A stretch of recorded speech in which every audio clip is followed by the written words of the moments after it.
Hello everyone, welcome on Store Pieces. Today we start a new topic, noise classification and effect. First of all, definition of noise.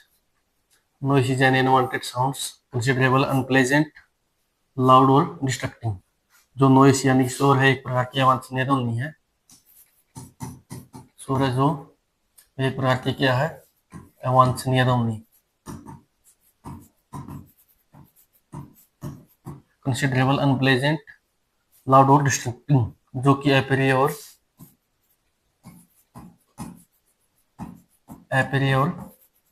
कष्टदायक होती है. In terms of the physics, there is no difference between noise and acceptable sounds because both are vibrating over a medium like air and water. भौतिकी के अनुसार noise यानी कि शोर और स्वीकार्य ध्वनि में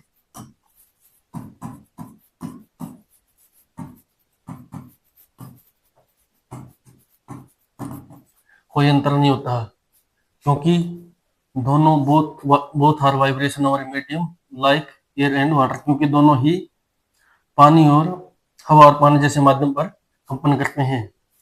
When the brain hears and perceives a sound, जब हमारा दिमाग किसी ध्वनि को सुनता है और समझता है, there is a difference, तो हम इनके मध्य पता चलता है. The amplitude and frequency of a sound wave are used to calculate its volume. किसी भी साउंड वेव के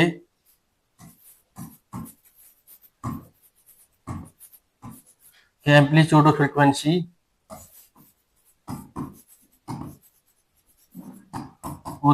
का प्रयोग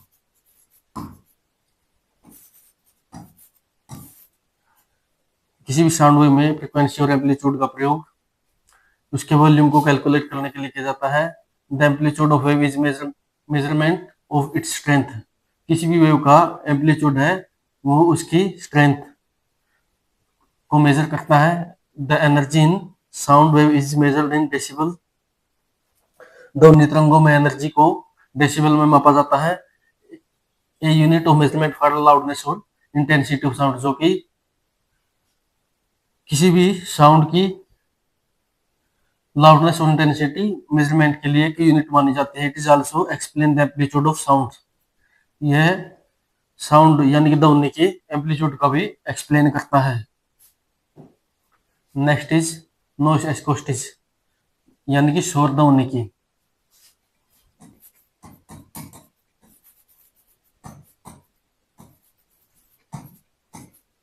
human ear are the highly sensitive and excellent at recognise noise. जो मानव के कान होते हैं वे अत्यधिक संवेदनशील होते हैं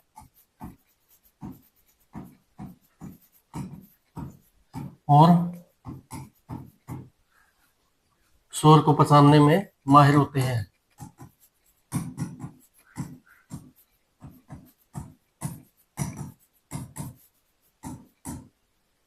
Generally, noise is a kind of unpleasant or annoying tone of sounds. साधारणतः जो नॉइस होता है वो एक प्रकार की अप्रिय और अनप्लेजेंट एंड अनोइंग टोन्स, जो कि एक प्रकार की अप्रिय और कष्टदायक ध्वनि होती है. That cause mild to major discomfort, जो कि हल्की से लेकर गंभीर होती है.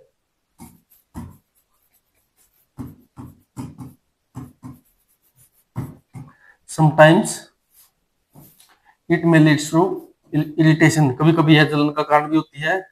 These noise sound vibration are capable of passing through the ground noise that accompanies our life. Noise sound wave vibration शोर ध्वनि कंपनी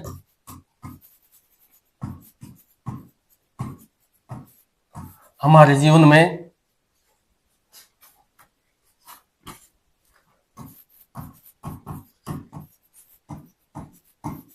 व्यापक शोर भेदने की क्षमता रखती हैं.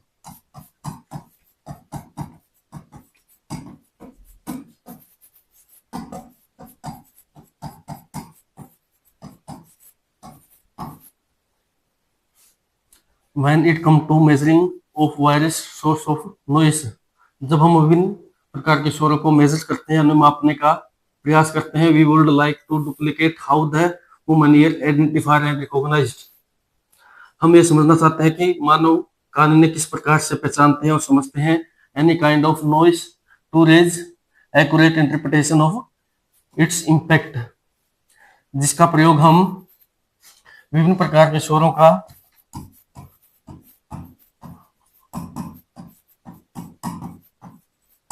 सटीक प्रभाव के विश्लेषण के लिए करते हैं।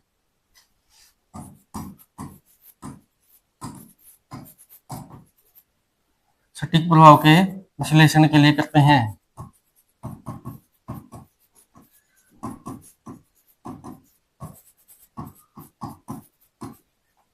नॉइस एक्सकोस्टिस, शोर ध्वनिकी we use sometime called elevated frequencies. शोर ध्वनिकी को हम प्राय एवेटेड फ्रीक्वेंसी यानी कि एक भारित ध्वनि,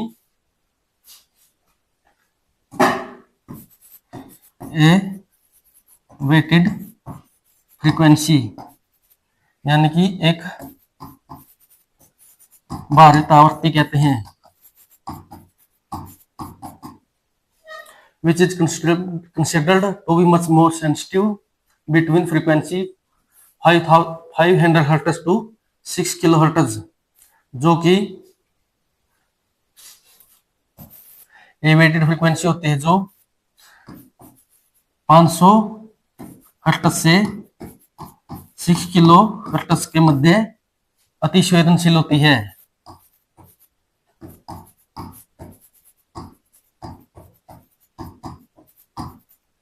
अत्यधिक संवेदनशील होती है। Depending on the this frequency ranging there are the 4 different type of noise as listed below, यानी कि फ्रीक्वेंसी के आधार पर नॉइस को 4 विभिन्न प्रकार से विभाजित किया गया है, which is first is continuous noise, second is intermittent noise, third is impulsive noise and fourth is low frequency noise. First is continuous noise, इसे कंटिन्यूस नॉइस यानी कि लगातार, निरंतर या लगातार शोर कहा जाता है। According to the name of type of noise, यानी कि इसके नाम के प्रकार के आधार पर we can say that it is kind of noise that produce continuously. इसके नाम के प्रकार के आधार पर हम इसे कहते हैं कि है जो कि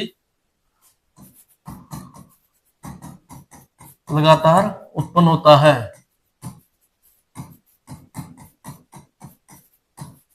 The specimen used or any sample of continuous noise are all mainly caused due to the machines that are run continuously with no breaks in between, यानी कि specimen used or any sample of continuous sounds, किसी नमूने के आधार पर या किसी लगातार शोर के एक प्रकार के आधार पर, it is mainly caused due to the machines, यह मुख्य रूप से मशीनों के कारण उत्पन्न होता है। that runs कंटिन्यूसली, जो मशीनें लगातार चलती रहती हैं, विच नो ब्रेक्स, और जिनके मध्य कोई विशिष्ट अंतराल नहीं होता। जस्ट लाइक व्हील राइडिंग ए कार, जैसे कि एक कार की हम राइडिंग करते हैं या उसमें यात्रा करते हैं, we hear the sound of functioning parts specially such as the sound of engine, यानी कि कंटिन्यूअस नॉइज का एक एग्जांपल है कि जैसे हम किसी कार में यात्रा करते हैं तो उस दौरान जो उसके अंदर के फंक्शनिंग होते हैं, यानी कि उसके पार्ट्स होते हैं, उनकी ध्वनि में सुनाई देती है, जिनमें मुख्य रूप से साउंड ऑफ इंजन यानी कि जो इंजन होता है कार का, उसकी ध्वनि। The main source of continuous noise could be production factories, यानी कि कंटिन्यूअस जो नॉइज होता है उसका एक मुख्य सोर्स है प्रोडक्शन फैक्ट्री, यानी कि उत्पादन करने वाली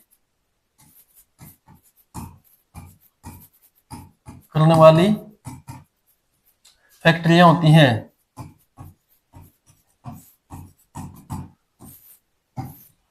वे कंटिन्यूअस नॉइज का एक एग्जांपल है। We seen that in factories large machinery produce continuous noise, यानी कि जो प्रोडक्शन फैक्ट्री होती हैं उनमें जो मशीनरी होती है वे लगातार शोर उत्पन्न करती हैं। Such that barely we can hear anything else, जो कि असहनीय होता है और हम उसके अलावा हमें कुछ सुनाई नहीं देता। Second is intermittent noise. The intermittent noise are the such a sound frequency that are not produced continuously. Intermittent noise एक प्रकार की फ्रीक्वेंसी होती है, यानी कि एक प्रकार की ध्वनि फ्रीक्वेंसी होती है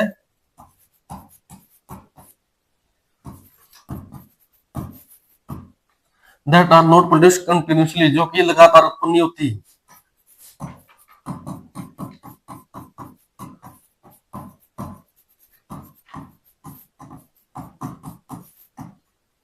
At the same time, the intermittent noise are the produced continuously but particular intermediate breaks।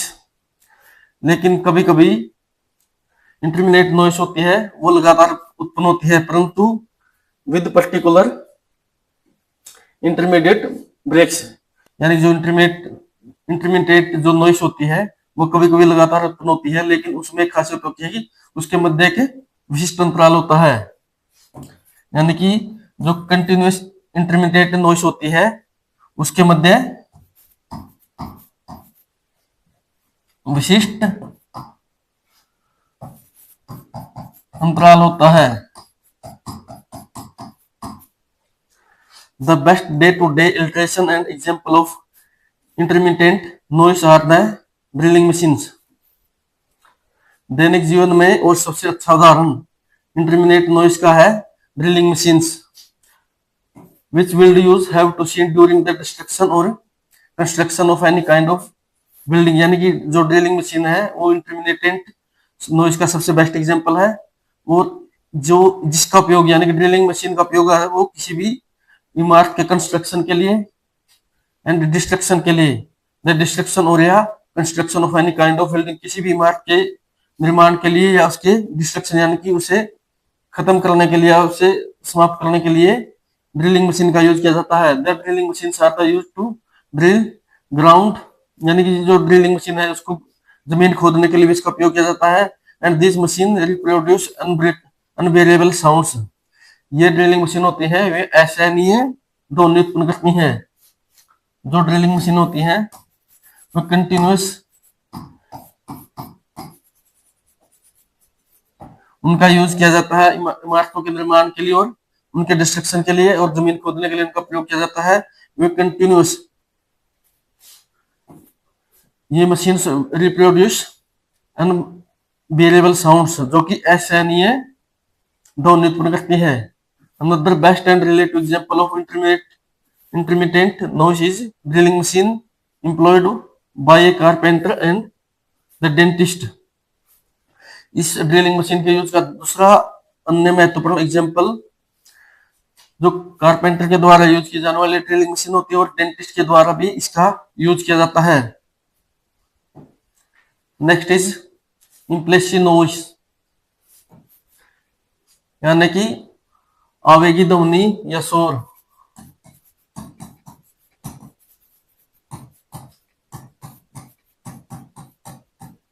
The implosive noise is a kind of noise characterized by a background level of audible range up to 40 dB in less than half second with a duration of 1 second।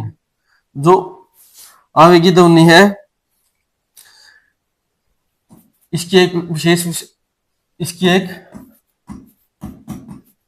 मुख्य विशेषता है, इसका जो सर्वे क्षेत्र होता है, यानी कि जो ऑडिबल रेंज यानी कि इसका जो सर्वे क्षेत्र होता है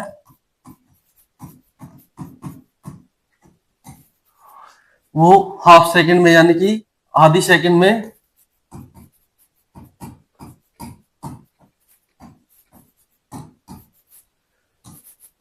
40 dB से अधिक होता है, और जिसका ड्यूरेशन होता है वो 1 सेकंड से ज्यादा नहीं होता। The implicit noise mainly included almost all unwanted unpleasant and instantaneous sounds. जो इम्प्लिसिट नॉइस होता है इसके मुख्य उदाहरण होती है ऑलमोस्ट ऑल द अनवांटेड जो कि अवांछनीय होती है, अवांछनीय, अप्रिय, अनप्लेजेंट, अप्रिय, और इंस्टेंटेनियस शार्प साउंड्स, अक्षणिक तीखी आवाजें होती हैं,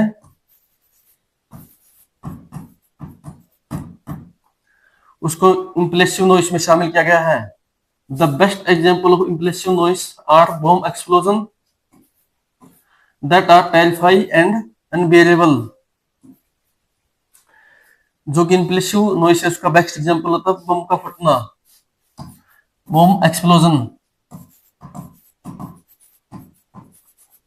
जो कि that's are the terrifying and unbearable, जो कि भयावह और असहनीय होता है। Second is parameter of weapons is also example of impressive noise. Next is low frequency noise. Low frequency noise यानी कि कम आवृत्ति की ध्वनियां। Low frequency noises are generally produced from the items available in our surroundings. जो low frequency noises होती हैं वे मुख्य रूप से हमारे आसपास के जो यूज करने वाली वस्तुएं होती हैं उनसे उत्पन्न होती है। जो डेली लाइफ में यूज की जाने वाली वस्तु होती है उनसे लो फ्रीक्वेंसी नॉइसेस उत्पन्न होती है। The low frequency noises is one of the complicated type of noise to scale back. जो लो फ्रीक्वेंसी नॉइसेस होते हैं उनको मेजर करना या मापना बहुत ही जटिल प्रक्रिया है। And even it is to be measured in the silent room. फिर भी इसे शांत कमरे में मेजर किया जाता है। It will register sound level around only 30 to 40 decibel. जो इसका जो साउंड की लगभग जो रेंज होती है वो 30 से 40 डेसिबल तक की होती है। The low frequency noise can be noticed in the office setting. जो लो फ्रीक्वेंसी रेंज जो नॉइसेस होते हैं उसके कुछ एग्जांपल होते हैं जो कि ऑफिस में की जाने वाली सेटिंग्स होती है। This noise might have been produced from heating और वेंटिलेशन। जो इस प्रकार की ध्वनियां होती है हीटिंग और वेंटिलेशन के दौरान उत्पन्न होती है। इन डोमेस्टिक केसेस यानी घरेलू केसेस में it will be arise from the ticking on a timepiece और वॉल क्लॉक। घरेलू रूप से जो प्रयोग की जाने वाली घड़ी और जो वॉल क्लॉक्स होती है उसमें भी लो फ्रीक्वेंसी ध्वनियां उत्पन्न होती है। Usually we can not even recognise this source of noise. हम इन ध्वनियों को आसानी से रिकॉग्नाइज नहीं कर सकते अनलेस जब तक we direct our attention towards them, जब तक हम अपना ध्यान की तरफ कंटिन्यूअस नहीं लगाते। Next is effect of noise. शोर के प्रभाव। First of all is classified as human health यानी कि मानव स्वास्थ्य पर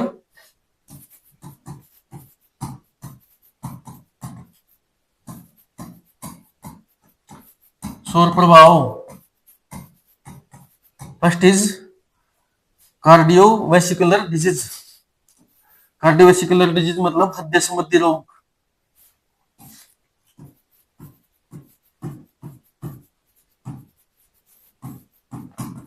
जिसमें chronic exposure to the high noise level can be rise blood pressure, increase stress hormones and contribute to vascular damage।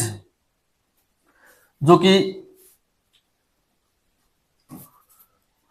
उच्च आवृत्ति की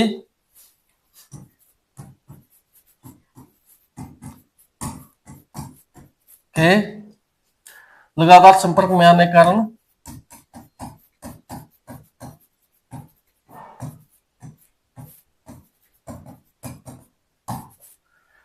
उत्पन्न होने वाले रोगों में first is rise blood pressure यानी कि उच्च रक्तचाप। Increase stress hormone,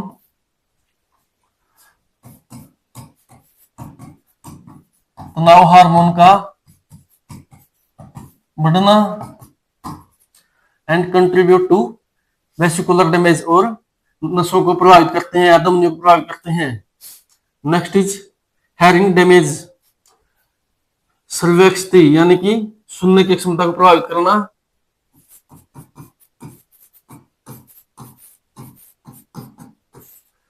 exposure to noise above 85 dB hour time can lead to permanent hearing loss और टिटनेस, यानी कि जो 80 यानी कि 85 dB से जो ज्यादा के शोर के लगातार संपर्क में रहने से हेयरिंग डैमेज, 85 dB से ज्यादा फ्रीक्वेंसी के लगातार शोर संपर्क में रहने से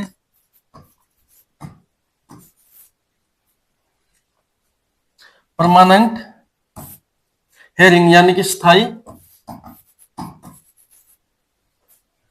सर्वैक्सिटी होती है, और इसका एक कारण इसे टिटिनस रोग भी हो जाता है, टिटिनस रोग, टिटिनस। नेक्स्ट इज स्लीप डिस्टरप्शन, निंद्रा को प्रभावित करना, night time noise causes insomnia, fragmented स्लीप्स and fatigue,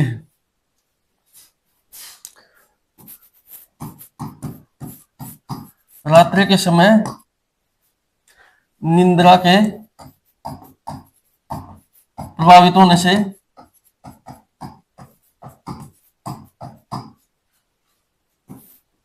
insomnia and fragmented sleep and fatigue, यानी कि इससे अनिद्रा, खंडित नींद और थकान जैसी स्थिति बन जाती है। Next is cognitive impairment, children in noise environment में experience reduced concentration, memory and reading comprehension, बच्चों में यानी कि शोर पर्यावरण के कारण उनकी कंसंट्रेशन प्रभावित होती है, उनकी स्मृति और रीडिंग कॉम्प्रिहेंशन की जो अक्षमता होती है वो भी प्रभावित होती है। Next is mental health, mental health यानी कि मानसिक स्वास्थ्य,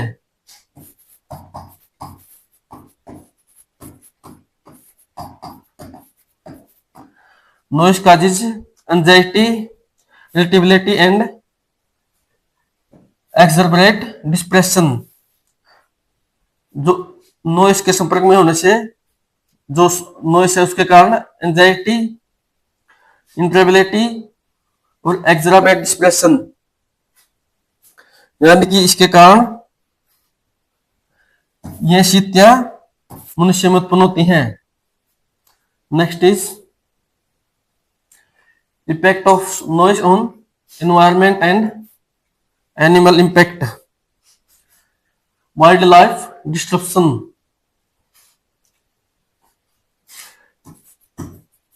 वन्य जीवों पर प्रभाव,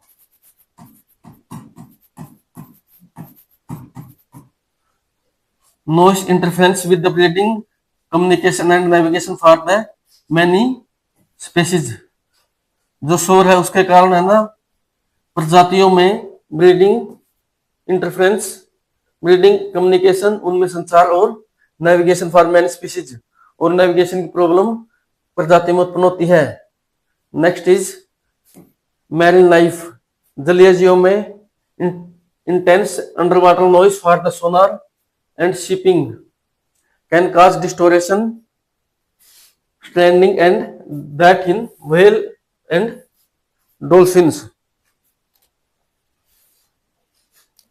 सोनार और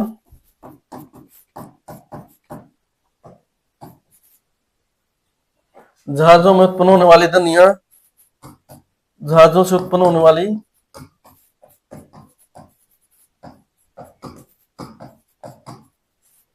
तेज ध्वनियों के कारण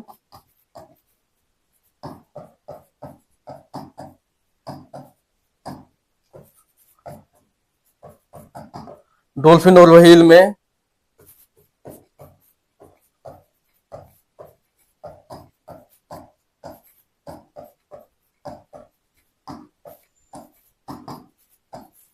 दिशाभ्रम मृत्यु का कारण बनती हैं।